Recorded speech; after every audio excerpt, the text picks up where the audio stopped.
Amables oyentes de Visión Celestial Radio y esta nuestra iglesia Visión Eterna, qué alegría nos embarga en este momento el poder estar aquí por la gracia de nuestro Dios, solamente por su santísima gracia, solamente por sus grandes bondades que el Señor tiene para con cada uno de sus hijos y en particular para este siervo.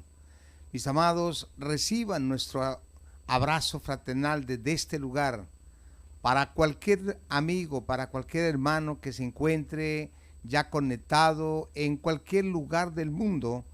Mis hermanos, nos alegra muchísimo de verdad darles la bienvenida y darles nuestros sinceros agradecimientos porque sabemos que tú estás allí y seguramente por la gracia de Dios, bajo la dirección del Espíritu Santo, vamos a ser usados para llegar a su mente, para poder abrir la santa palabra de nuestro Dios, compartir algunos versículos, algunos textos, compartir un corto mensaje muy sencillo, pero esperamos que por la gracia de Dios pueda llegar realmente a nuestra mente y convertirse en una gran herramienta para el crecimiento, para el desarrollo de nuestra vida espiritual.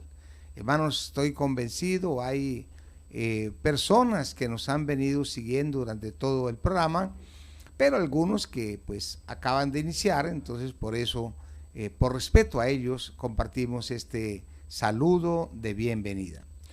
Bueno, mis amados, pues en esta mañana, como ya se dijera, queremos compartir un tema muy sencillo. Seguramente algunos hermanos o la mayoría de hermanos ya conocen estos textos, conocen estas historias.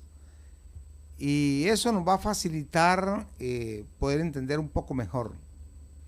Pero para quienes no o quienes tenemos muy poco conocimiento acerca de esto, trataremos de ser lo más sencillos posible.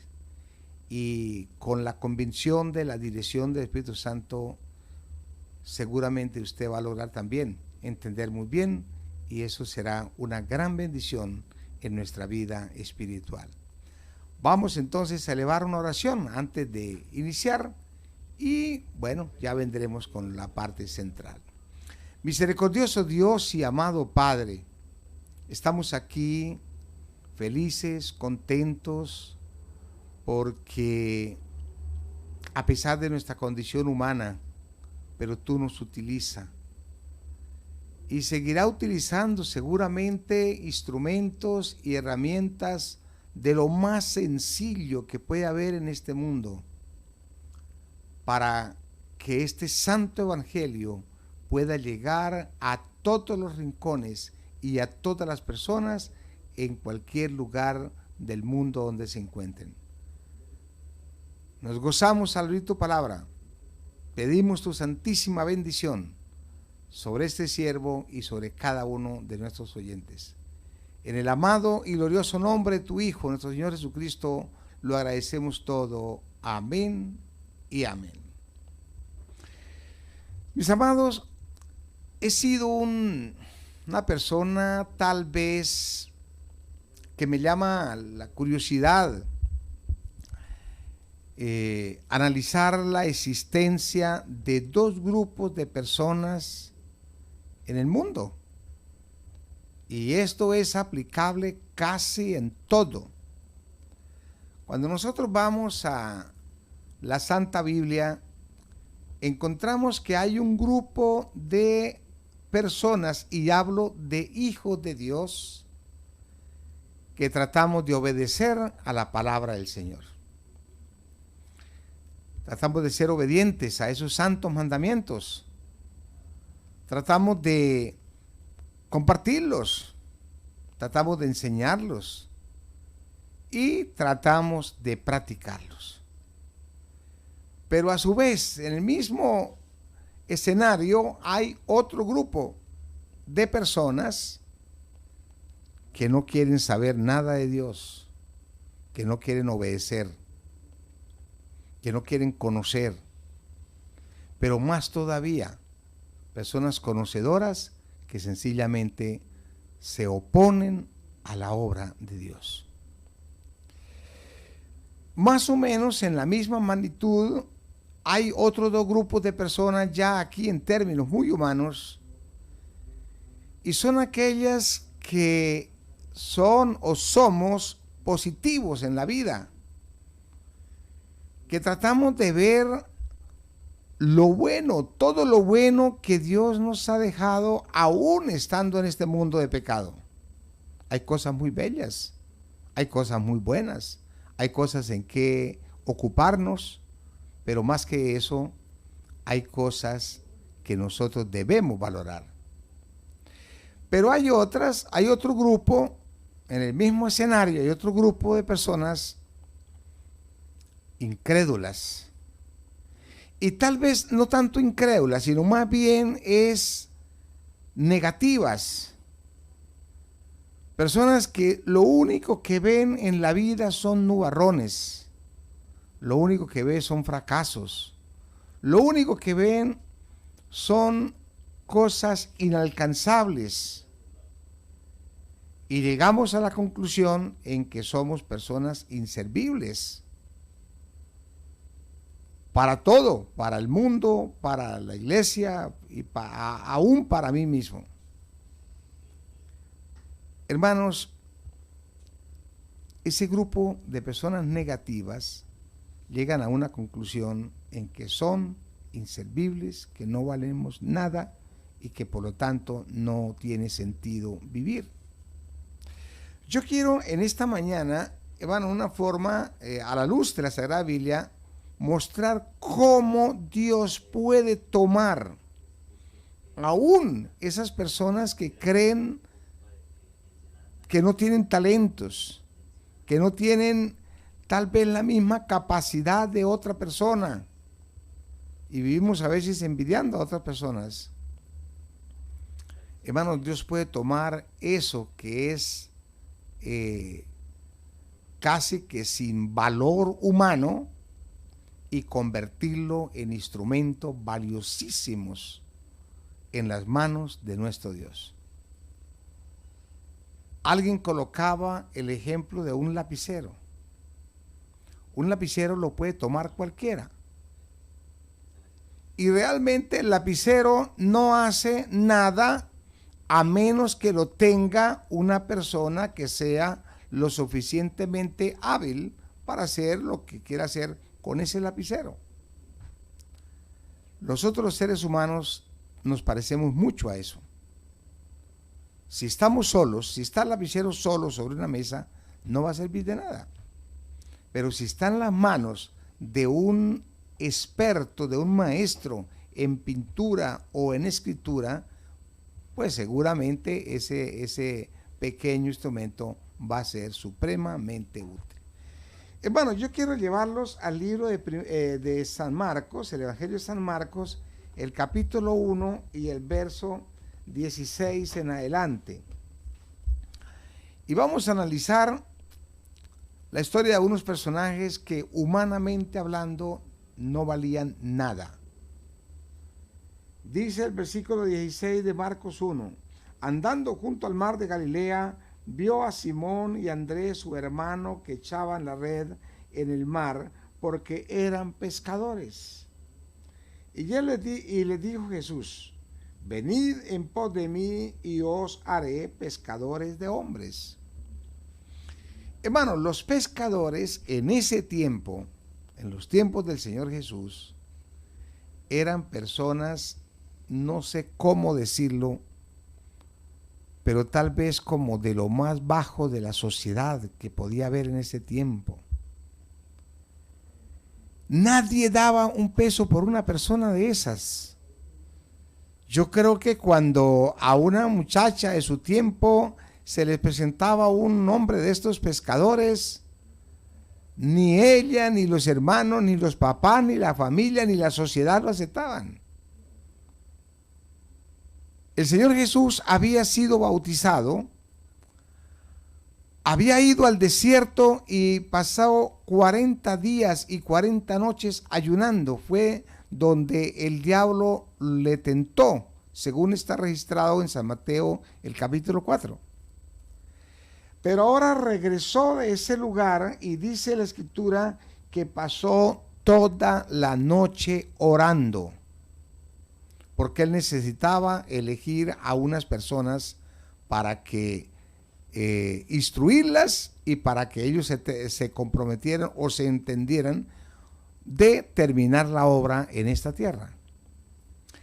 Nuestro hermano, el pastor Hostos, nos compartió hace un momento unos versículos que están en el capítulo 3 de San Marcos, que complementa lo que estamos hablando, y desde el versículo 13 en adelante dice: después de esto subió al monte y llamó así a los que él quiso, y vinieron a él, y estableció a 12 para que estuviesen con él y anduviesen y predicasen el evangelio.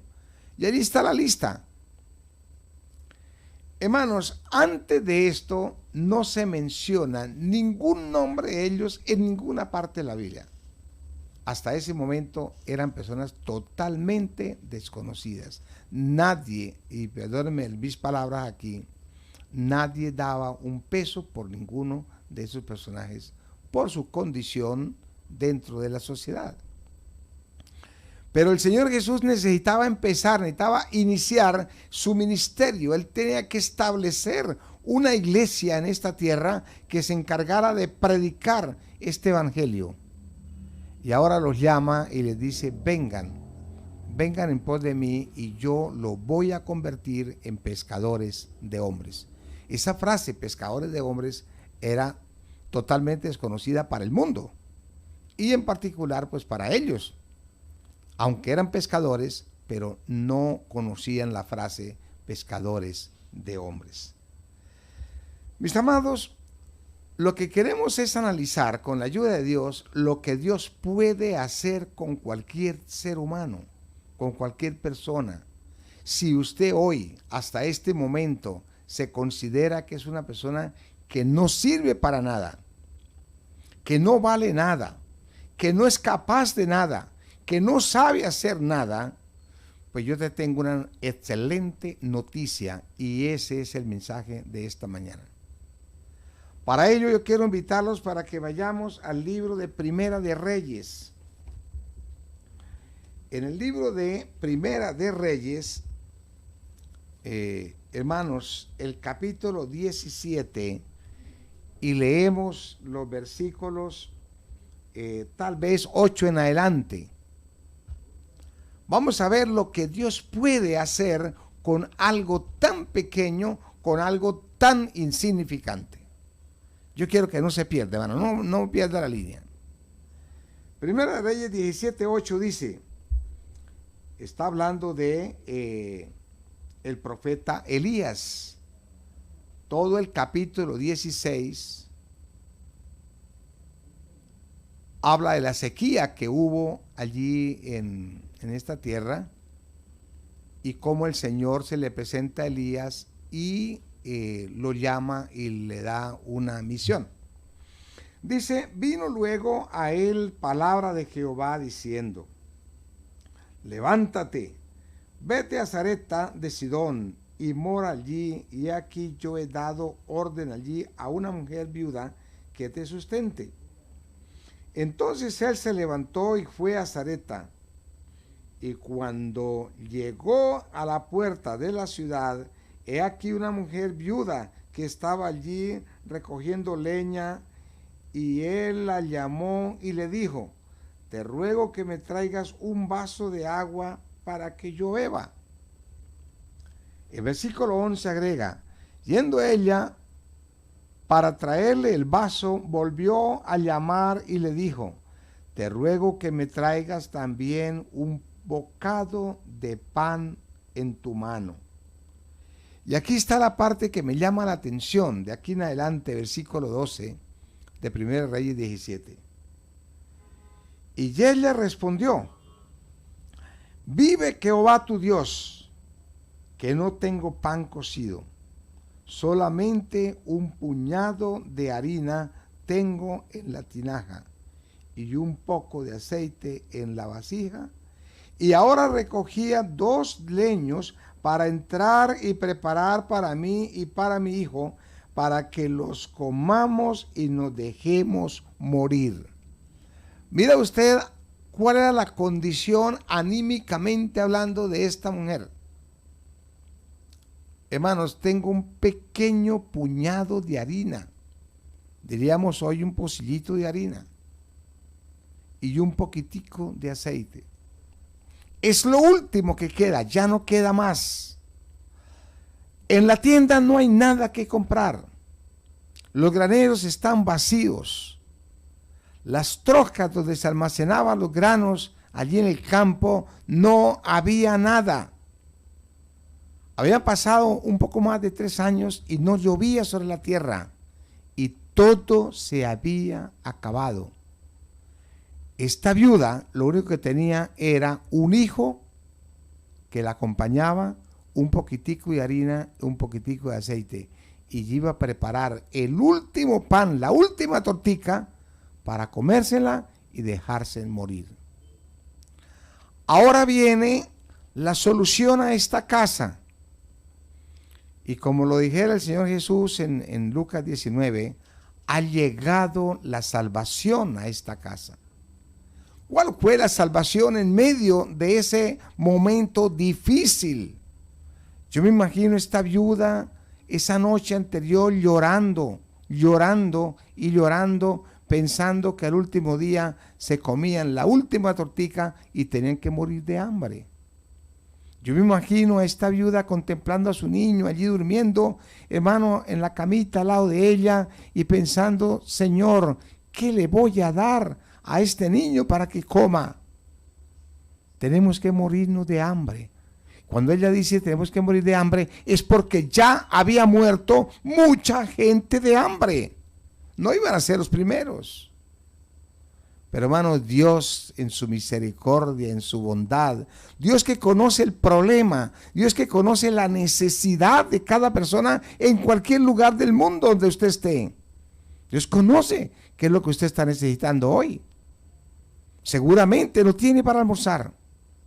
Seguramente no tiene para comer mañana. Seguramente está pasando necesidades difíciles. Hermano, pues yo quiero presentarles la solución. Y ese hombre que iba allí de camino hacia esta viuda era el representante de Dios, llamémoslo así, en términos muy humanos. Ahora llega allí y entonces el versículo 13 dice la palabra del Señor, Elías le dijo, no temas, no tengas temor. ¿Cómo no va a tener temor una persona, hermanos, que tiene ya el último pedacito de pan para comerse y lo tiene que dejarse morir? Hermano, eso suena hasta ofensivo, tal vez. ¿Cómo así que no tenga temor? Tal vez él no tenía temor porque no tenía nada, no tenía hijos, no tenía nada. Pero esta pobre viuda tenía un hijo.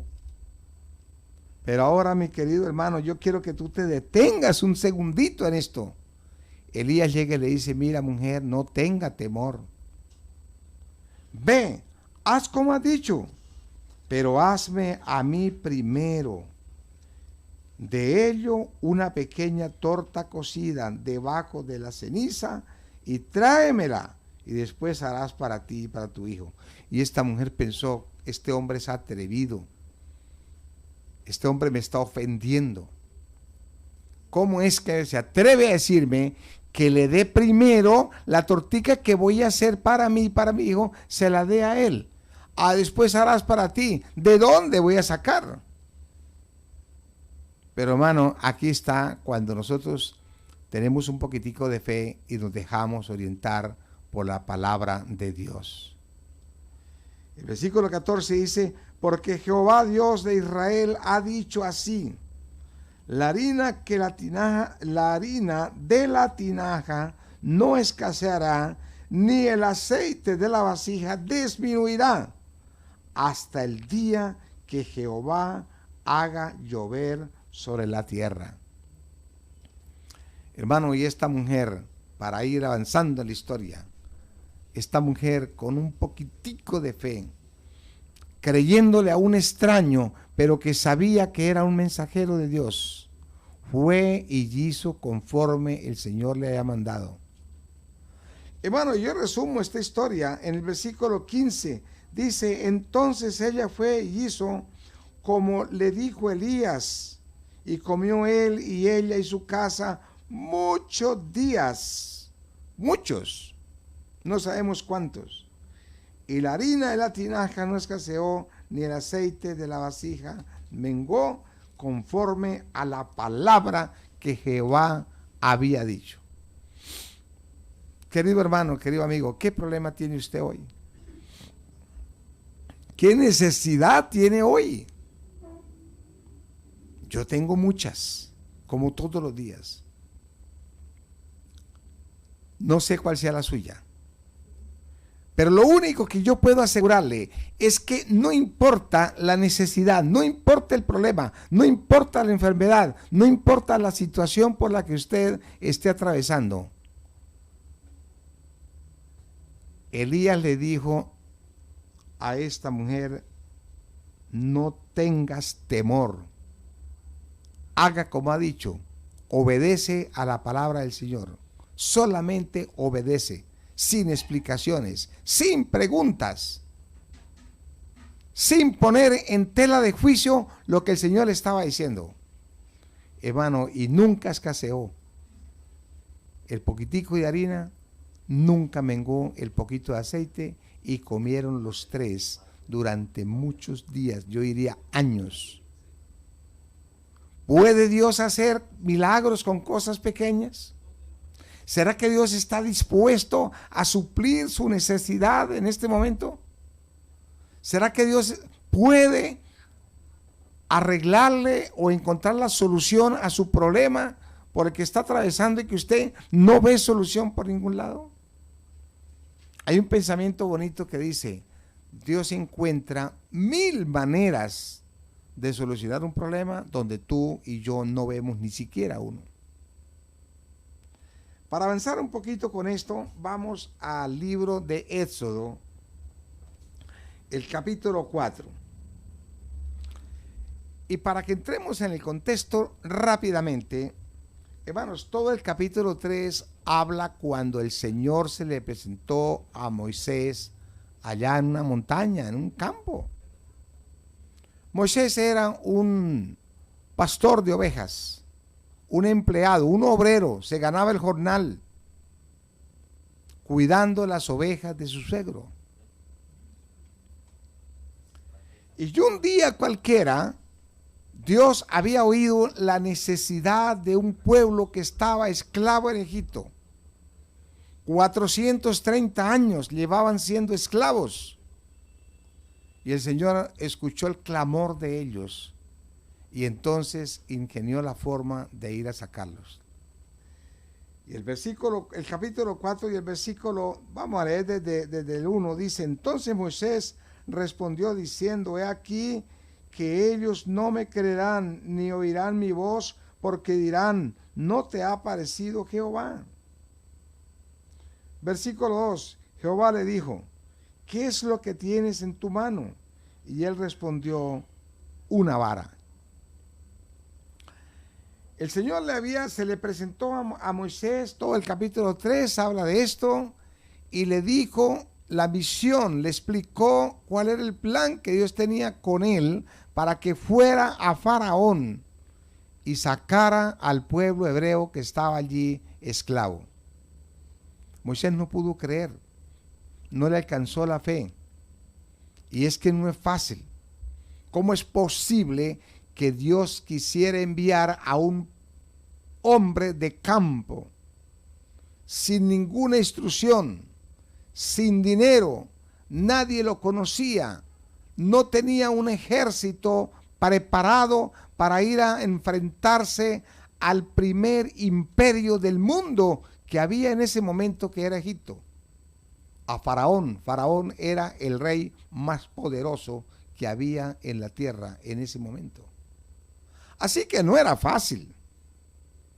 Y después de una serie de excusas que Moisés sacó, el Señor le dice, Moisés, ¿qué tiene en tu mano? Y entonces una vara.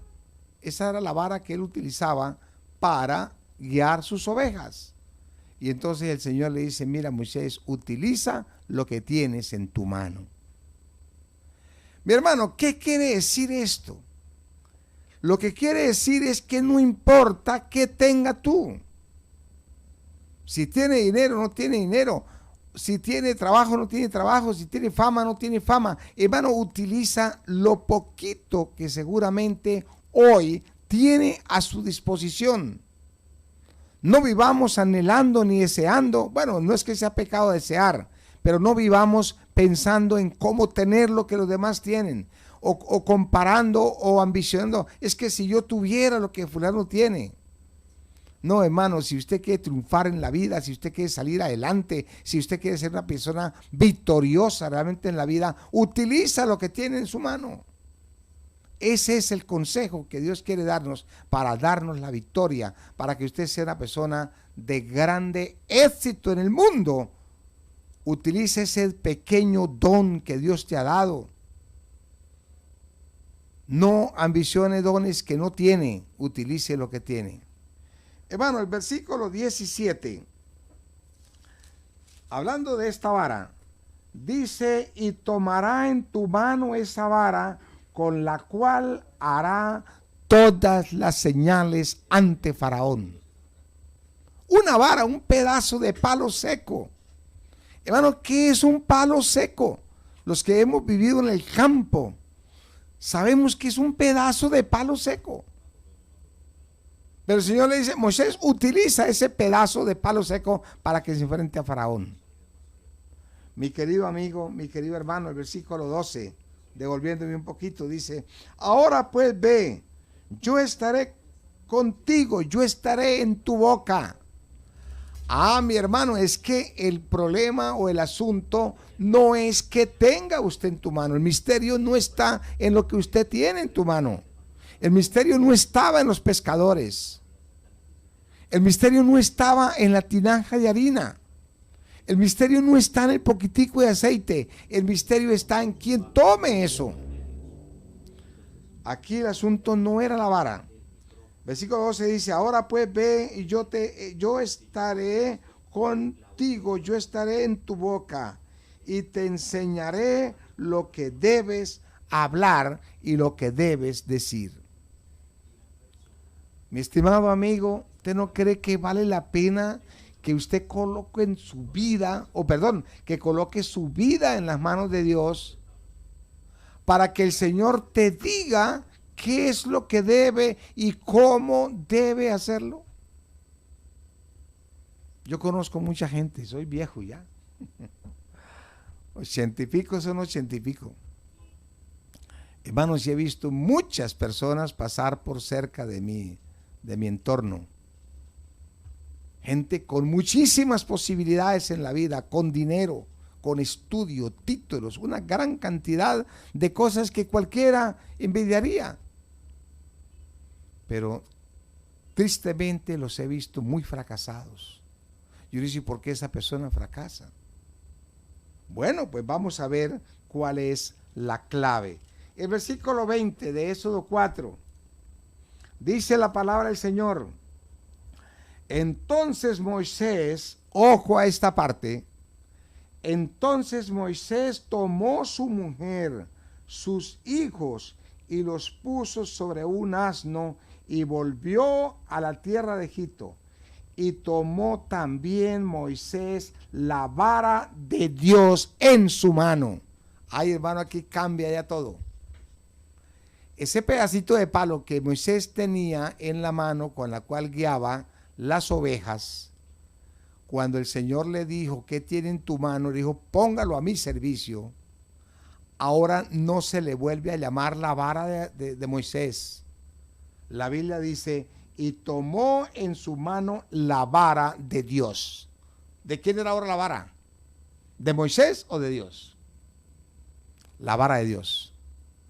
Y a partir de ese momento, hermano, el tiempo no nos da, pero yo he leído toda la historia. Y dice que de ahí en adelante todas las señales, todo lo que Moisés hizo, lo hizo con ese pedacito de palo seco, que nadie hubiese dado ni 10 centavos por eso. Hermano, la clave no es lo que usted tenga. La clave es si usted coloca eso, ¿en qué manos va a colocar eso? La clave no es su vida, no es lo que usted tenga, no es lo que usted estudie, no es lo que usted de los títulos ni el dinero, no, no es eso. Hermano, la clave es en manos de quién vas a colocar eso. En el libro de Números, mi estimado hermano, en el libro de Números, el capítulo 17, y quiero que no se me pierdan este pedacito. El capítulo 17 habla de la vara de Aarón que florece. Pero antes, el capítulo 16 habla de la rebelión de Coré. Todo el capítulo. Y ojalá usted con tiempito allí en su casa lo estudie. Y entonces llegamos al capítulo 17, había un problema gravísimo porque a Moisés y a Aarón, su pueblo, el pueblo hebreo, los hijos de Dios lo iban a matar, lo iban a apedrear. Y iban a nombrar otro líder con el propósito de volverse en parejito. Entonces el Señor, vea lo que le dice ahora a Moisés. Versículo 1. Luego habló Jehová a Moisés diciendo: habla a los hijos de Israel y toma de ellos una vara por cada casa de los padres de todos los príncipes de ellos, 12 varas conforme a las casas de sus padres, y escribirás en ella el nombre sobre la vara, el nombre de cada príncipe. Bueno, voy a saltarme el 4, dice: y las pondrás en el tabernáculo de reunión delante del testimonio, donde yo me manifestaré. Por cuestión de tiempo me voy a pasar al versículo 7. Dice la palabra del Señor, leo en Números 17:7. Y Moisés puso las varas delante de Jehová en el tabernáculo de reunión. Y entonces ahora el 8 dice: aconteció que al día siguiente vino Moisés al tabernáculo del testimonio, y he aquí la vara de Aarón de la casa de Leví había reverdecido, echado flores, arrojado renuevos y producido almendras. Mis hermanos, los 12 príncipes de Israel, que representaban las 12 tribus de Israel, cada uno había llevado una vara. La vara estaban secas, no tenían cáscara, no tenían savia, no tenían hoja y mucho menos tenían frutos. Pero el Señor le dijo a Moisés: mire, reúna esas 12 varas y yo haré. La vara que yo escoja usted puede leer todo el versículo, del versículo 5 en adelante, dice que la vara que el Señor iba a escoger produciría frutos. Y entonces el versículo 7 dice: vino y Moisés puso la vara delante del tabernáculo de testimonio. ¿Qué pasó con esa vara? Al día siguiente, hermanos, dice: y aconteció que al día siguiente vino Moisés al tabernáculo del testimonio, y he aquí la vara de Aarón. Una, eran 12, pero una tuvo una comisión diferente. La vara de Aarón de la casa de Leví había reverdecido, había echado flores, arrojado renuevos y había producido almendras. Querido hermano, usted en toda la historia de la humanidad va a encontrar cómo Dios siempre, en toda ocasión, ha usado cosas muy insignificantes para hacer cosas grandes ante el mundo y ante la humanidad.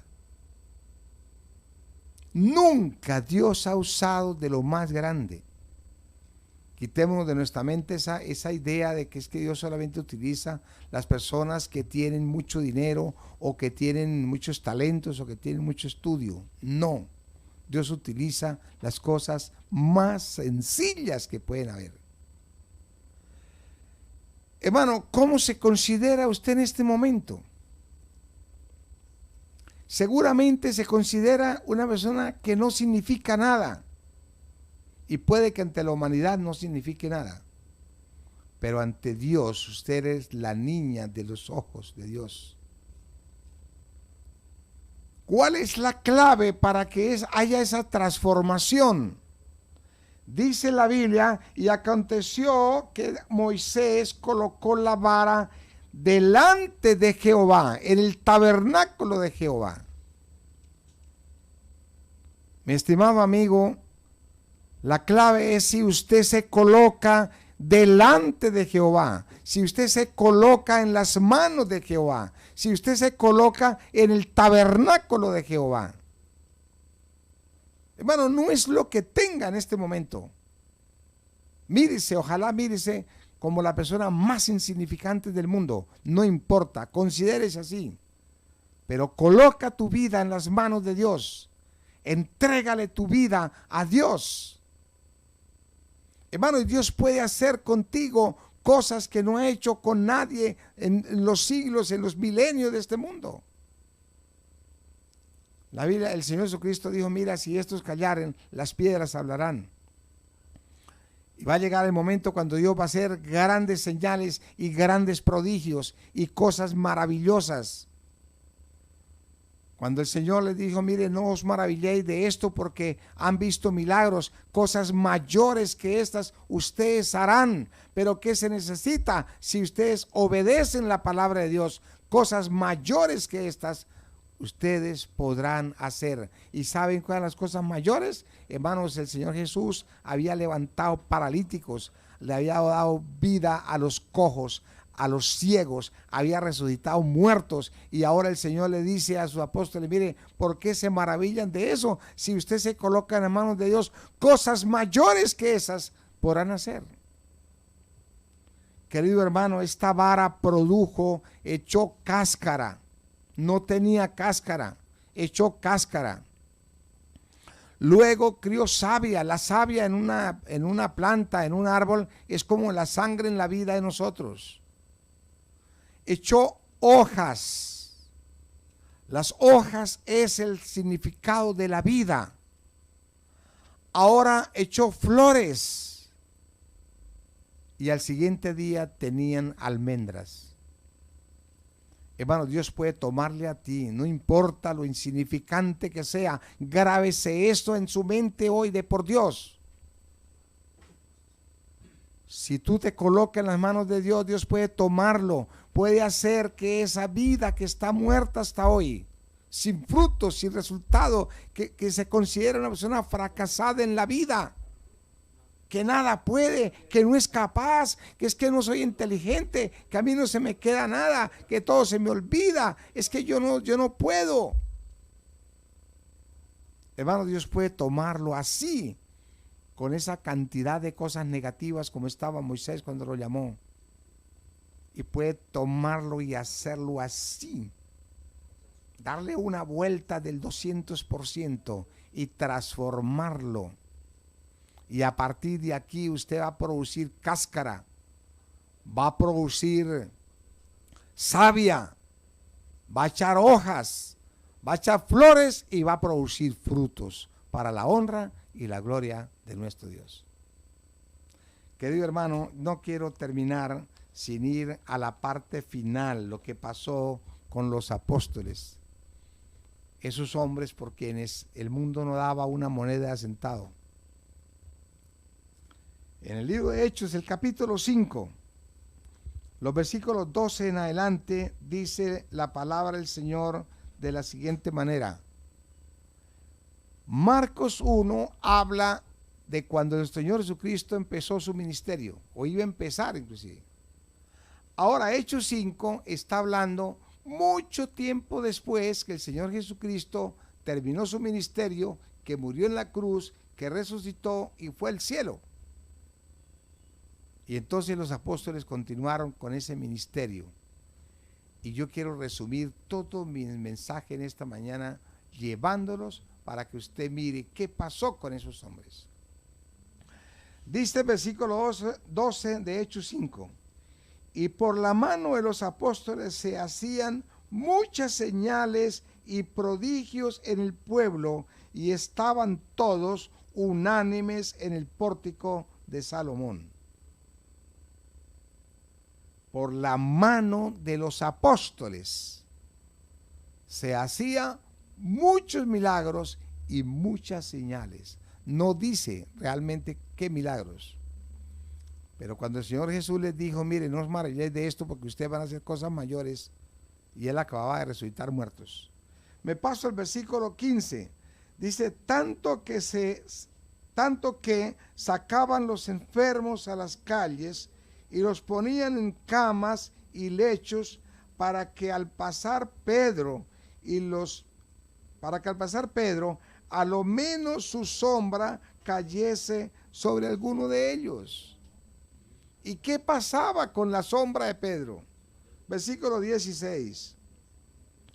Aún de las ciudades vecinas, muchos venían a Jerusalén, trayendo enfermos atormentados de espíritus inmundos, y todos eran sanados. Y aquí decimos amén. Mi estimado hermano, podíamos extendernos a lo largo de la Sagrada Biblia con cientos de historias de lo que significa una persona cuando se entrega en las manos de Dios, cuando entrega su vida a Dios.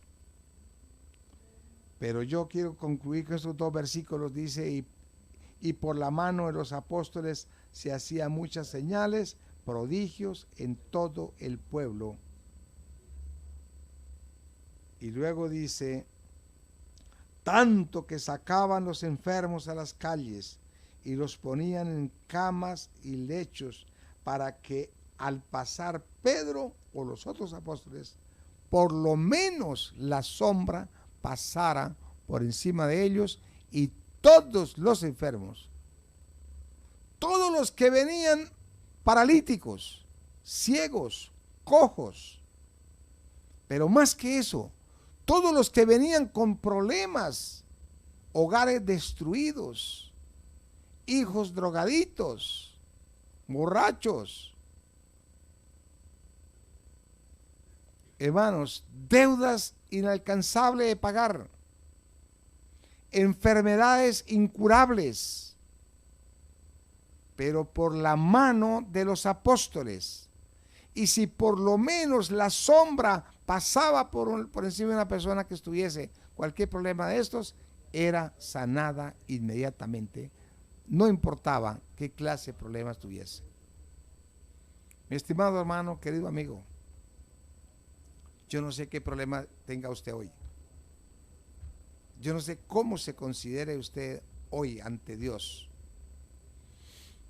Pero lo que sí sé, lo que sí le puedo garantizar, es que si usted busca de Dios, si usted se entrega a Dios, Dios te va a convertir en una persona de lo más valioso, de lo más importante, y sus problemas van a desaparecer de su vida. Porque Hebreos dice, porque fiel es quien lo prometió. Mi hermano, ¿tú no crees que Dios puede hacer cosas grandes contigo? Desafíelo, entrégale tu vida, y antes de lo que tú creas, vas a ver la respuesta de ese Dios y tu vida va a cambiar. Yo te invito para que lo haga. De verdad, yo te invito de corazón para que tú lo hagas. Pruebe a Dios en esto. Dice la Biblia, si no, abriré las ventanas de los cielos y derramaré bendición sobre vosotros hasta que sobreabunde. Y aquí decimos amén. Amantísimo Padre, misericordioso Dios, en este momento te damos infinita gracia, Dios mío, por habernos permitido compartir de tu palabra. Sabemos que hay cientos y miles de personas en diferentes lugares del mundo que han participado de esta sesión. Te rogamos por ese gran amor que tú tienes por la humanidad, para que permita que tu Espíritu tome la mente de cada oyente y le permita entender tus enseñanzas, le permita aceptarlas y le permita vivirlas, entregándole hoy su vida a ti y a tu servicio. Gracias, Padre amado, porque tú no nos vas a defraudar y tu nombre va a ser glorificado hoy sobre toda la tierra. Por los méritos benditos de tu Hijo, nuestro Señor Jesucristo, lo agradecemos todo. Amén y amén.